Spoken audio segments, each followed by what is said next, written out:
ಇನ್ನು ಬಿಹಾರ ಚುನಾವಣೆಗೆ ಸಚಿವರಿಂದ ಹಣ ವಸೂಲಿ ಆಗ್ತಾ ಇದೆ. ಅಧಿಕಾರಿಗಳಿಂದ ಸಚಿವರು ಹಣ ವಸೂಲಿ ಮಾಡ್ತಾ ಇದ್ದಾರೆ. ಇದು ಶಿವಮೊಗ್ಗದಲ್ಲಿ ಸಂಸದ ಬಿವೈ ರಾಘವೇಂದ್ರ ಅವರ ಹೇಳಿಕೆ. ಸರ್ಕಾರದ ವಿರುದ್ಧ ಸಂಸದ ಬಿವೈ ರಾಘವೇಂದ್ರ ಈ ರೀತಿ ಆರೋಪ ಮಾಡಿದ್ದಾರೆ. ಏನ್ ಹೇಳಿದ್ರು ಬನ್ನಿ ನೋಡೋಣ.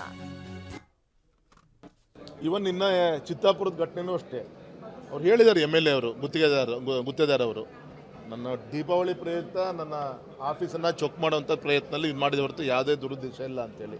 ಏನೋ ಒಂದು ಬಿಹಾರ್ ಎಲೆಕ್ಷನ್ ನಡೀತಿದೆ, ಅಲ್ಲ ಅವ್ರು ರಾಹುಲ್ ಗಾಂಧಿಯವ್ರ ಪ್ರವಾಸ ಮಾಡ್ತೀರ, ಅದಕ್ಕೆ ಪೂರಕವಾದಂಥ ಇಲ್ಲಿಂದ ದಾಖಲೆಯನ್ನು ಹುಡ್ಕೊಳ್ಳಿಕ್ಕೆ ಪಾಪ ಅವ್ರ ಹೈಕಮಾಂಡ್ ಹೇಳಿದೆ ಅನ್ನೋ ಗೊತ್ತಿಲ್ಲ. ಮತ್ತು ಸ್ಪಷ್ಟವಾಗಿ ಕ್ಯಾಬಿನೆಟ್ಟಿನ ಎಲ್ಲ ಮಂತ್ರಿಗಳು ಅವರ ಅಧಿಕಾರಿಗಳಿಗೆ ಬಿಹಾರ್ ಚುನಾವಣೆಗೆ ದುಡ್ಡನ್ನು ಕಳಿಸ್ಬೇಕು, ಫಂಡನ್ನು ಕಳಿಸ್ಬೇಕು ಅಂತೇಳಿ ಅಧಿಕಾರಿಗಳಿಂದ ಲೂಟಿ ಮಾಡ್ತಾ ಇದ್ದಾರೆ ಎಂದೆ, ವಸೂಲಿ ಮಾಡ್ತಿದ್ದಾರೆ. ಕಣ್ಣೀರು ಹಾಕೊಂಡು ನಮ್ಮ ಅಧಿಕಾರಿಗಳು ನಮ್ಮ ಎದುರಿಗೆ ಹೇಳ್ತಾ ಇದ್ದಾರೆ ಎಂದೆ.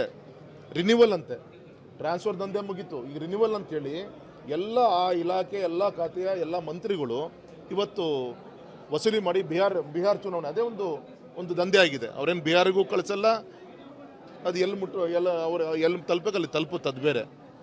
ಈ ರೀತಿ ಅದೊಂದು ಬಿಹಾರ್ ಚುನಾವಣೆ ಇಟ್ಕೊಂಡು ಇಡೀ ರಾಜ್ಯದಲ್ಲಿ ದುಡ್ಡು ವಸೂಲಿ ಮಾಡ್ತೀಯ ನಮ್ಮ ಅಧಿಕಾರಿಗಳು. ಎಲ್ಲ ಮಂತ್ರಿಗಳ ಮುಖಾಂತರ ನಮ್ಮ ಅಧಿಕಾರಿಗಳ ಹತ್ರ ವಸೂಲಿ ಮಾಡ್ತಾ ಇದ್ದಾರೆ.